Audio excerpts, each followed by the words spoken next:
This is the most difficult review I've ever done, and not because of any fault of the product, but because, well, it's difficult to explain. Oh, that's really good.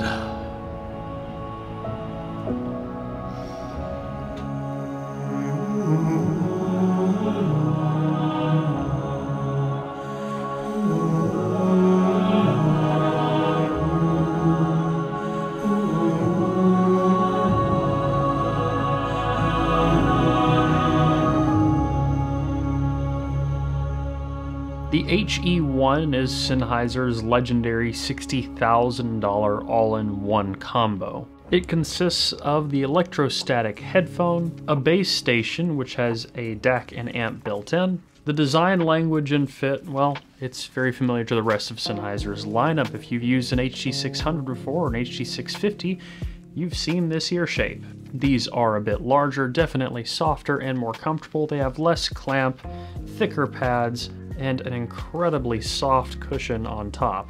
It's just weightless on my head. There really isn't anything else out there that is remotely as comfortable as this. There is no removable cable, and of course it uses a proprietary connector on the end. The cable itself is very nice, though it is a little bit prone to loops and tangles if you don't store it properly. Good old over-under method seems to work nicely. The base station itself, well, there's a lot going on. When you power the unit on, all the knobs come out the front, the tubes rise out of the top, and then the headphone is presented to you.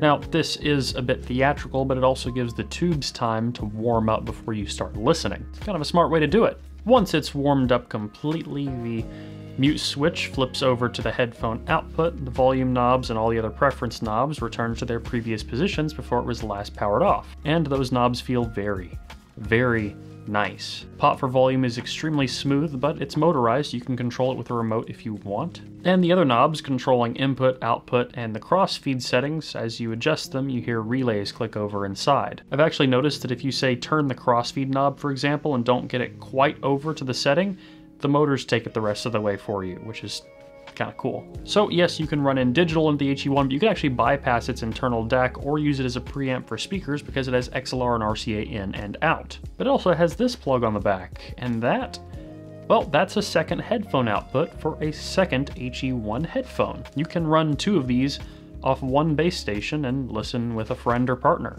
Actually, I did that a lot over the last couple weeks. But all across the board, the build is exquisite. There really just aren't proper words in my vocabulary to describe the level of quality that this is built to. The marble itself is apparently taken from the same stone that was used for Michelangelo's statue of David. That's kind of crazy. It means this thing is really heavy. You're not going to be taking it with you in a backpack on a run, or probably on an airplane.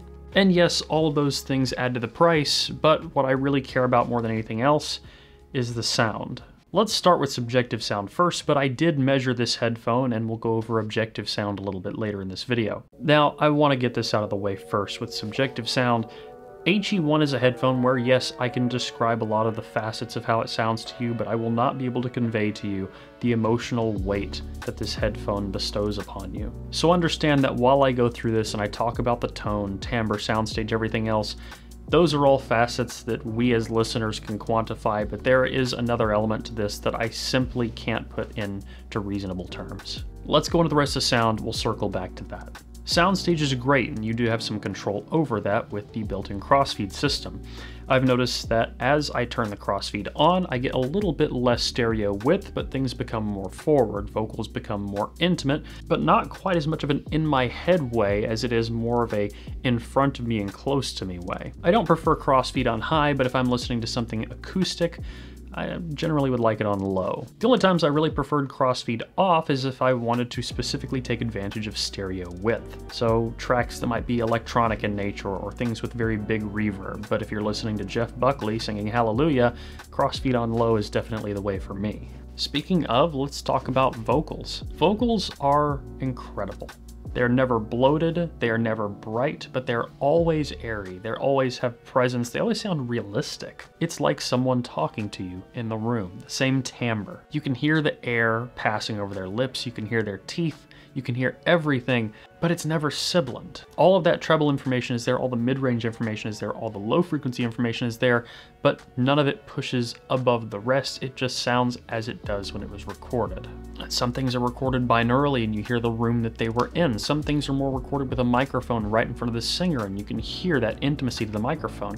Some things are more out into space, like the microphone I'm using right now. If you listen to this video on an HE-1, it'll probably sound exactly like what this microphone is hearing in this room at this distance. But more so than that, it conveys the emotion of what the singer is actually portraying. You can hear the shakiness in a singer's voice, and it doesn't just sound like they're making a sound, it feels like they are pushing an emotion through the headphone into you. You can hear the joy or pain in someone's voice, but you can also feel it. And it goes the same for every instrument that I heard. Soundstage, again, is basically at the mercy of the recording. Some recordings are very close and intimate.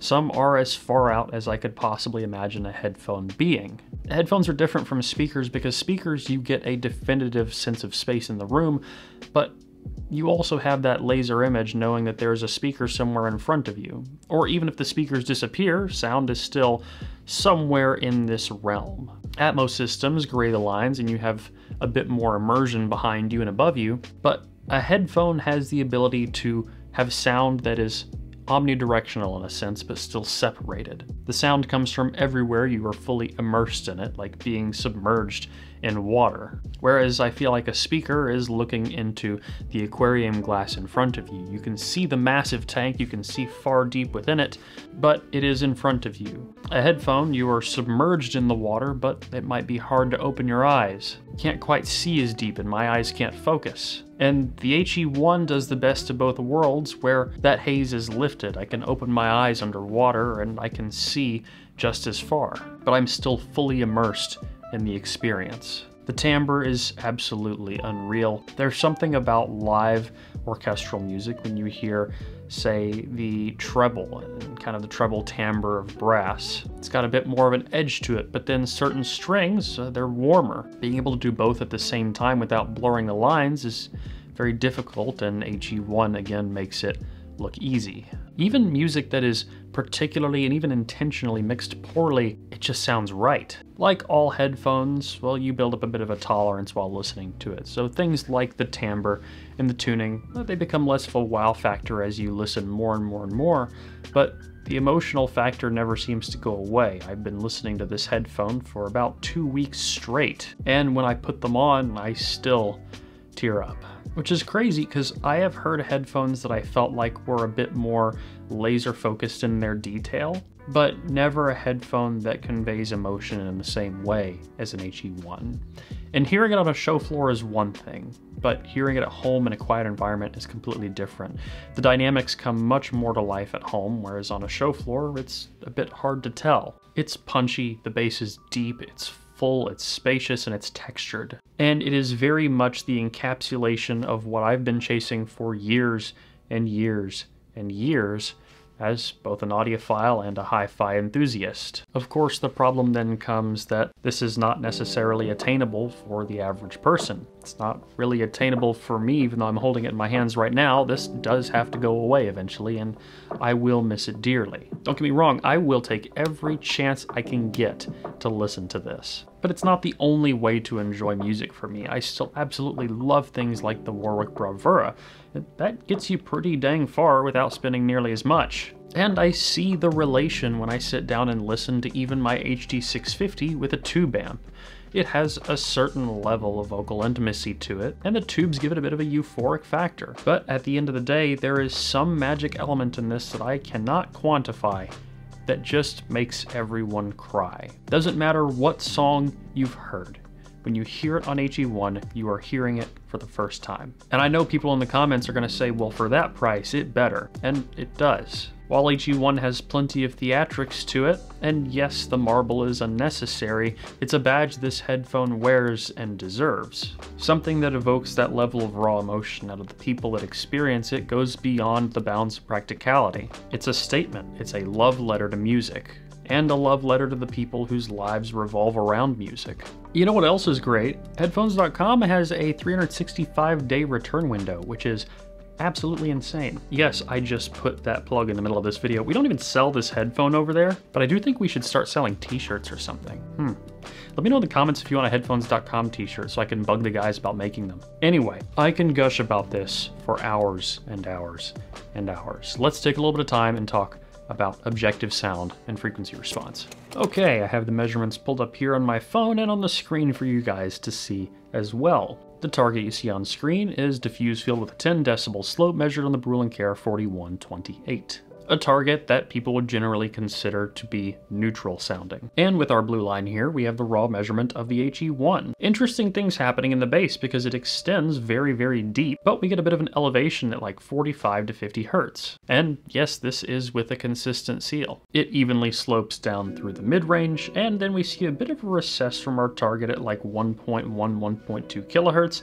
You see similar things on like the Sennheiser HE-1 It's unconfirmed, but a lot of people believe that contributes to the soundstage of the 800S. From there, we see the headphone rise to its highest point between 2.7 and 3 kilohertz, a good bit of proper ear gain, and we see a bit of elevation again around 6 kilohertz. And here's what's interesting about this. If you just looked at this, you would say, oh, that's a headphone with elevated treble, but then you listen to it and there is no sibilance, there's no harshness. Everything is as smooth as butter, but still crisp, airy, and detailed. It's also interesting because on many headphones, around 10 kilohertz on the B&K 4128, they see a bit of a spike, much more than we see here, and that's generally considered by myself and others who use the 4128 to be a common feature of that measurement rig, whereas on this one, don't really see that. We see a little bit of elevation there, but that's about it. And doing a common sweep, well, 10 kilohertz doesn't stand out. The time and effort that must have gone into tuning the treble of this headphone to get it to where everything is present, everything is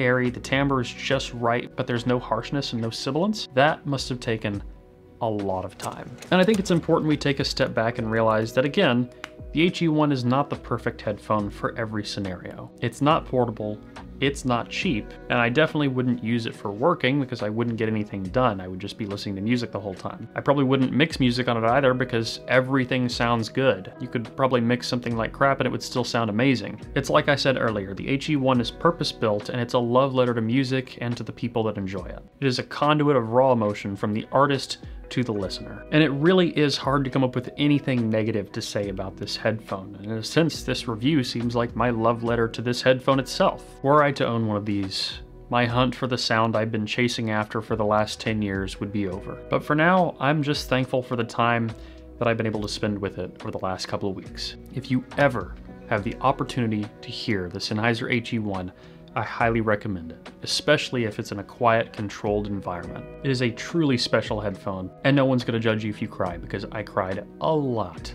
listening to this headphone. And that, well, I think that caps off my gushing. So if you like this video, leave a like down below. Comment letting me know what you want to see in the future. If you want to get active in the community, you can at the forums or Discord, both available at the link in the video description. As always, don't forget to stick around and subscribe for more videos like this in the future.